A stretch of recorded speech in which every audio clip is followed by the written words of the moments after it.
এই জন্য একটা কথা বলি, আপনাদের দিলে গাথে কিনা জানি না, এই উম্মতকে আল্লাহ সুযোগ দিছেন। এই উম্মত যদি কিছু না করে না, আর সারাদিন নিজেকে ইস্তেগফারের অভ্যস্ত বানায়, খালি মাপ চাইতে থাকে, খালি মাপ চাইতে থাকে, তাহলে এই উম্মতের মাপ চাও কিন্তু আল্লাহর কাছে বিরাট বড় দাম রাখে। যদি দাম না রাখতো তাহলে কোরআনে কেন আসতো? ওদের প্রশংসা আল্লাহ কেন করতেন? ওয়াবিল আসহারি হুম ইয়াস্তাগফিরুন। আগে কোনো আমলের কথা আছে নাকি আয়াতে? নাই তো, কোনো আমলের কথা তো নাই। শেষ রাত্রে উঠা খালি মাপ চায়, শেষ রাত্রে উঠা কি করে? শুধু মাপ চায়। ওদের প্রশংসা আল্লাহ করতেন না, আল্লাহ তো ওদের প্রশংসা করতেছে। ওয়াবিল আসহারি হুম ইয়াস্তাগফিরুন, শেষ রাতে উঠা মাপ চায়, তাহলে প্রশংসা করতেন না। এই জন্য অল্প কয়েকটা জিনিসের যদি আমরা মূল্যায়ন করতে পারি তাহলে আফসোসের থেকে বেঁচে যাব। বন্ধুদেরকে দুনিয়া কম দেন, দুশ্মনদেরকে দুনিয়া বেশি দেন। তো যেটা বুঝাইতেছিলাম, দুনিয়া চাওয়া ছাড়াও দিয়া দেন, কিন্তু দিন কিন্তু আল্লাহ চাওয়া ছাড়া দেন না। একটা হতে হবে, চাইতে হবে, মনে প্রাণে চাইতে হবে। লা ইউতি ইল্লা মান ইয়াসআল, যে মনে প্রাণে না চাবে ওকে দিবেন না। আর দ্বিতীয় হলো, যাকে ভালো না বাসবেন তাকে দিবেন না, ভালোবাসলে দিয়া দিবেন। এই জন্য মনোযোগটা তলবের একটা অংশ। যত বেশি মনোযোগ দিবেন তত বেশি উপরওয়ালা বুঝবে আপনার ভিতরে তলব আছে, তলব। তখন আপনাকে আমাকে দিবে, আর নাইলে দিবে না। এই জন্য খুব মনোযোগী হইতে হবে। মনোযোগী হইলে তলব প্রমাণ হবে, আর তলব যখন প্রমাণ হবে তখন আল্লাহ আপনাকে আমাকে দিবে। দুনিয়া দিবে না, দিন দিবে, দিন। তখন আমার ভিতরে যা আসার এটা আসবে, নাইলে একদিন কিন্তু আফসোস করতে হবে। মানুষ আফসোস করবে, হাদিসে আছে এতটুকু আফসোস করবে যে নিজের হাত নিজে চাবায়া খাইতে খাইতে এই পর্যন্ত চলে আসবে, ওর খেয়ালই থাকবে না যে এত দূর হাত চাবায়া ফেলছে। মাঝে মাঝে দুই একটা চিত্র দেখা যায়, কোরআনের চিত্র আছে। মিশরের মেয়েরা জানতোই না যে হাত কেটে ফেলছে। জানতো নাকি? না, রক্ত দেখা দেখতেছে, আরে আমারটাই তো আমি কেটে ফেললাম, ঠিক না? গভীর মনোযোগের কারণে আফসোস এতটুকু হবে যে নিজের হাত নিজে চাবায়া খায়া ফেলবে, কিন্তু আফসোস কোনো কাজে দিবে না। কসম, আজকে আফসোস কাজে দিবে, কিন্তু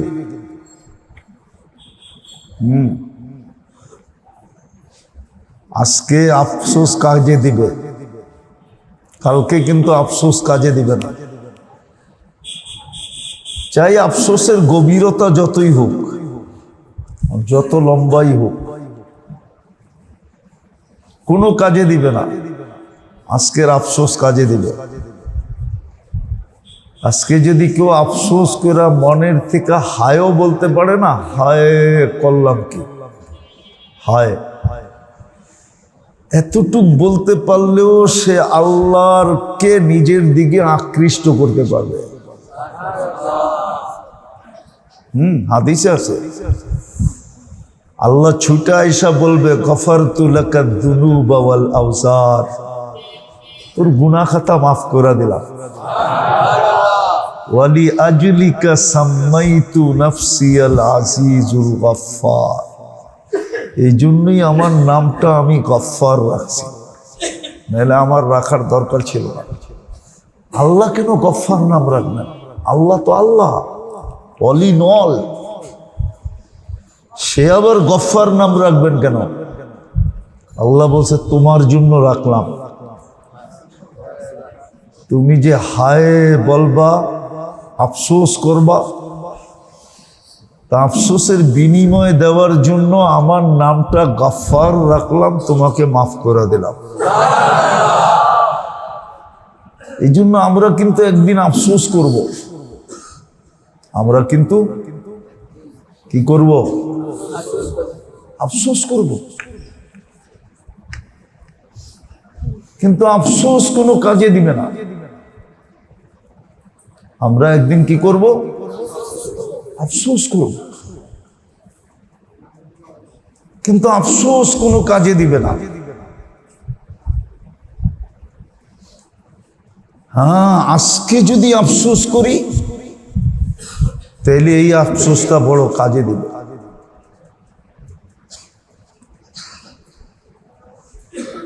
এই জন্য মানুষ যেন আফসোস না করতে হয়, বিশেষ করে উম্মতে মুহাম্মাদির যেন কাল কিয়ামতের দিন আফসোস না করতে হয়, লজ্জিত না হইতে হয়। কেন আপনার আমার লজ্জা, আপনার আমার লজ্জা না, এই লজ্জা কিন্তু মুহাম্মদুর রাসূলুল্লাহ পর্যন্ত যাবে।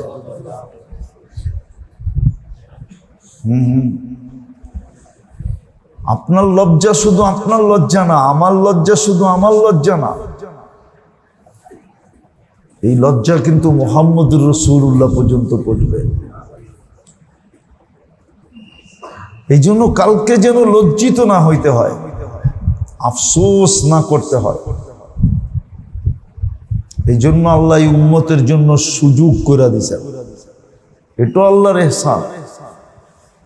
আল্লাহ নিজের ইচ্ছায় আমাদের জন্য সুযোগ করে দিয়েছেন, নিজের ইচ্ছায়। আল্লাহ সুযোগ করে দেওয়ার দরকার ছিল না, কিন্তু এই উম্মতের সাথে আল্লাহর মহব্বত কি করবে? ভালোবাসা, প্রেম, প্রীতি, স্নেহ, মায়া, মমতা, এইটাও বলতে পারেন এই উম্মতের সাথে আল্লাহর ইশক। কি ইশক? এই জন্য আল্লাহ সুযোগ করে দিছেন, নাইলে সুযোগ করতেন না। এই উম্মতের জন্য আল্লাহ সুযোগ করে দিছেন। কখনো একা একি দিছেন, কখনো বান্ডেল হিসাবে দিছেন। বান্ডেল চিনেন? এখন তো চিনার কথা আপনারা, ঠিক না? কেননা মোবাইল চালান বিদায় চিনার তো কথা, ঠিক না? কোম্পানিরা বান্ডেল দেয় না, বান্ডেল না, মনে হয় বোঝে নাই। কি বান্ডেল বোঝেন না? না, হুজুরে বোঝে নাই, মোবাইল তো চালায় না, এর লেগে বোঝে না। বান্ডেল দেয় না? হ্যাঁ, ওইখানে লেখা আছে বান্ডেল। এটার ভিতরে SMS-ও আছে, এটার ভিতরে মিনিটও আছে, এটার ভিতরে কি জানি কয় MB-ও আছে। এই সবগুলারে মিলাইয়া বলে বান্ডেল। আল্লাহ আমাদেরকে সুযোগ মাঝে মাঝে বান্ডেল হিসাবে দিয়েছেন, বান্ডেল হিসাবে এক গাঠি এক কইরা দিয়া দিছেন এই উম্মতের জন্য, এই উম্মতের জন্য। যেমন সামনে রমজান আসতেছে, উদাহরণ দিলে বুঝে আসবে, উদাহরণ দিলে বুঝে আসবে। এক ফরজ আদায় করলে 70 ফরজ, তো এটা কি বান্ডেল না? না বান্ডেল না? হ্যাঁ, এক নফল আদায় করলে এক ফরজ। অথচ সারা জীবন কেন নফল যেদিন থেকে আল্লাহ তৈরি করছেন আর যেদিন নফল শেষ হবে, দরজা বন্ধ হয়ে যাবে, এই সবগুলা এক করলেও তো একটা ফরজের সমান হবে না, অথচ রমজানে এক নফল কত বড় বান্ডেল। এক রাত্র ৮৩ বৎসর।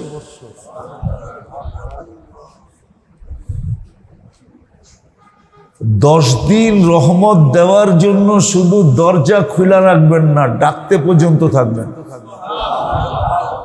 প্রথম 10 দিন কি শুধু দরজা খোলা রাখবেন না, ডাকবেনও।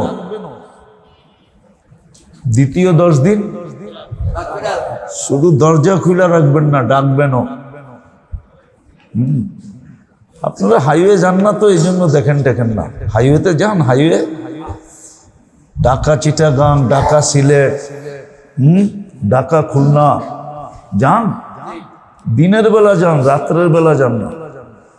রাত্রের বেলা দেখবেন হোটেলাররা টর্চ লাইট দিয়ে ডাকতে থাকে।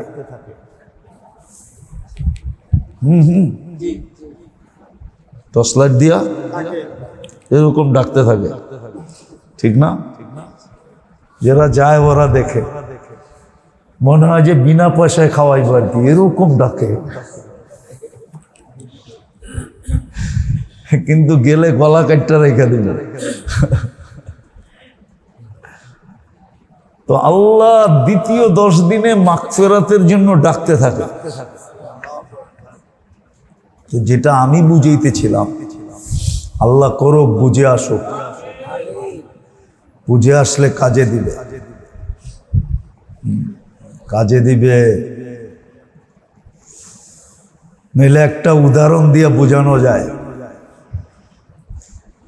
এক সময় চোখের পানির ভিতরে চোখের পানি প্রবাহিত হওয়ার কারণে, যেমন দুনিয়ায় সমস্ত নদীগুলা তৈরি হয়েছে কোত্থেকে জানেন? নদীগুলা তৈরি হয় পাহাড় থেকে। কিসের থেকে? পাহাড় থেকে ঝর্ণা যখন বইতে থাকে তো আগে চলতে চলতে চলতে চলতে চলতে নদী হয়। সমস্ত নদীর উৎস কিন্তু ঝর্ণা, পাহাড়। তো জাহান্নামীদের কানতে কানতে কানতে কানতে কানতে গালের ভিতর দিয়া এরকম সমুদ্র প্রবাহিত হবে। আল্লাহর রসুল বলছেন, দুনিয়ার যত বড় শিপ মনে চায় তুমি চালাইতে পারবে, কিন্তু এই চোখের পানি কোনো কাজে দিবে না। কিন্তু আজকে যদি মাসির মাথা পরিমাণও চোখের পানি, আল্লাহর ভয়ে, দুজগের ভয়ে, আখেরাতের ভয়ে, কবরের ভয়ে, কিয়ামতের মাঠের ভয়ে, হিসাব কিতাবের ভয়ে, যদি মাসির মাথা পরিমাণও নির্জনে বৈশা যদি উদিত করে দিতে পারল, তো এই চক্ষু জাহান্নামের উপরে হারাম। দুজক নিবা গেল, দুজক নিবা গেল। অথচ সারা দুনিয়ার পানি দিয়ে আপনি দুজকের একটা কয়লা নিবাইতে পারবেন না, কয়লা পারবেন না। কেননা ঈসা আলাইহিস সালাম জিজ্ঞাসা করছিল এক দলকে যে সিজ্জিনের একটা কয়লা কিরম বড়, সিজ্জিন একটা দুজক জিজ্ঞাসা করছিলেন এটা কত বড়? তো মাটির নিচের থেকে জবাব আসছে, কুল্লু জমরাতিম মিনহা কা আতবাখিদ দুনিয়া কুল্লিহা। এক একটা কয়লা পুরা দুনিয়ার সমান বড়। জিজ্ঞাসা করছিলেন ঈসা আলাইহিস সালাম যে অমা সিজ্জিন, সিজ্জিন কি জিনিস?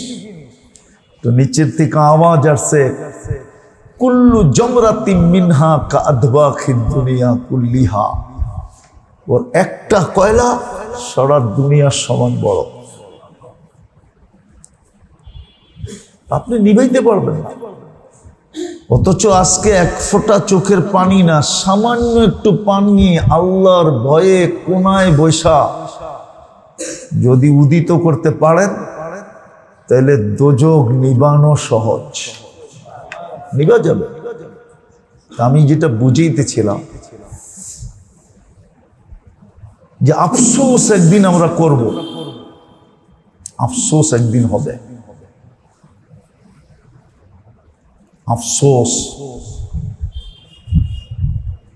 যদি আজকে কয়েকটা জিনিসের মূল্যায়ন না হইল, আমি মূল্যায়ন না করলাম, তাহলে কালকে কিন্তু বড় আফসোস করতে হবে। আফসোস কোনো কাজে দিবে না, কিন্তু আজকের আফসোস খুব কাজে দিবে যদি আজকে আফসোস করতে পারি। আজকে যদি কয়েকটা জিনিসকে সঠিক ব্যবহার করতে পারি। এই জন্যই আল্লাহ এই উম্মতকে সুযোগ দিছেন, এই উম্মতকে সুযোগ দিছেন। কোন উম্মতকে আল্লাহ এরকম দেন নাই, এই উম্মতকে দিছেন। কারণও বলে দিছি, ভালোবাসার কারণ, মহব্বতের কারণে, প্রেমের কারণে, প্রীতির কারণে, স্নেহর কারণে, মায়ার কারণে, মমতার কারণে এই উম্মতের সাথে আল্লাহর ইশক। এই জন্য এই উম্মতকে আল্লাহ দিছেন। যদি কয়েকটা জিনিসকে মূল্যায়ন করতে পারি, তাহলে আমি আফসোসের থেকে বেঁচে যাব। আর নাহলে আফসোস করব, কিন্তু কোনো কাজে দেবে না, কোনো কাজে দিবে না। নিজের মাথা নিজে দেওয়ালে মারবে, নিজের হাতে নিজের মাথা ভাঙবে, ফাটাবে, কিন্তু কোনো কাজে দিবে না। আজকে যদি কয়েকটা জিনিসকে মূল্যায়ন করতে পারি, তাহলে মেরে দোস্ত ওই আফসোসের থেকে বেঁচে যাব। এই জন্য একটা কথা বলি, আপনাদের দিলে গাথে কিনা জানি না, এই উম্মতকে আল্লাহ সুযোগ দিছেন।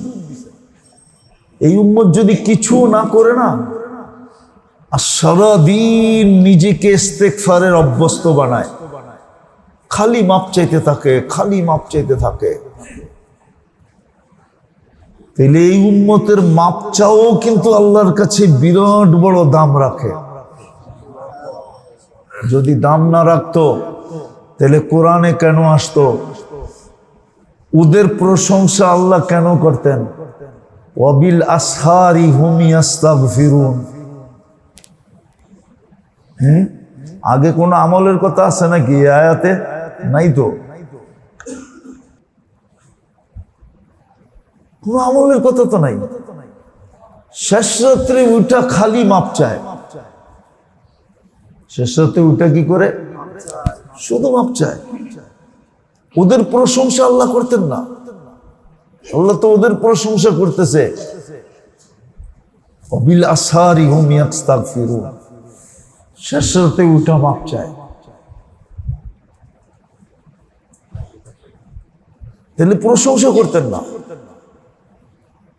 এই জন্য অল্প কয়েকটা জিনিসের যদি আমরা মূল্যায়ন করতে পারি, তাহলে আফসোসের থেকে বেঁচে যাব।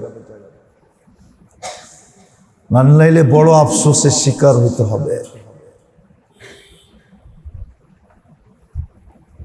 হায় আফসোস, হায় আফসোস বলতে বলতে শেষ, কিন্তু কোনো কাজে দিবে না।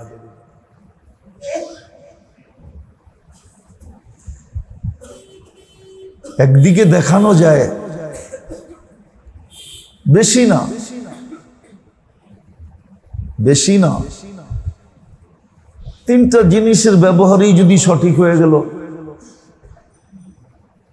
তিনটা জিনিসের ব্যবহার সঠিক হয়ে গেল। একটা হলো যতটুকুই আল্লাহ হায়াত দিছেন, এটার যদি সঠিক ব্যবহার হয়ে গেল। আবার অনেকজনের মনের ভিতরে প্রশ্ন জাগতেছে হয়তো, যে আমার হায়াতটা যে সঠিক ব্যবহার করব, হুজুররা আবার এটা বলতে চায় নাকি যে সারাদিন মসজিদে পড়ে থাকতে হবে? না, আপনি সঠিক ব্যবহার শিখেন না, আপনি হায়াতের সঠিক ব্যবহার শিখেন। আপনি দোকানে বসে থাকবেন আর ফেরেশতা আপনাকে দেখা মুস্কি মুস্কি হাসতে থাকবে আর বলবে এই লোকটা দোকানে থাকলে কি হবে, তো কিয়ামতের দিন নবীদের কাঁধে কাঁধ লাগায়া উঠবে। সারাদিন নাক ডুবায়া ব্যবসা করলে কি হবে, এর হাসর তো নবীদের সাথে লেখা হয়ে গেছে। জিগান আপনাকে খতিব সাহেবকে, হাদিসে লেখা নাই ইয়াহশুরু মান নবিয়্যিন তাজিরুস সাদুকুল আমিন। হায়াতের সৎ ব্যবহার যখন শিখবে তখন দেখবেন ও যেখানেই থাকুক না কেন, এমনকি ইবনুল কাইয়ুম জাওজি রহমতুল্লাহ আলাইহি লেখছেন যে ও বাথরুমে থাইকেও সওয়াব কামাইতে থাকবে। বাথরুমে বসেও সৎ ব্যবহার হইতে থাকবে, সওয়াব লেখা হইতে থাকবে। বাথরুমে বসা, হায়াতের সৎ ব্যবহার, হায়াতের সৎ ব্যবহার, যে হায়াত কিভাবে সৎ ব্যবহার করবে যাতে জীবন নিয়ে কোনো আফসোস না করতে হয়, জীবনের উপরে কোনো আঙ্গুল না উঠাইতে হয়।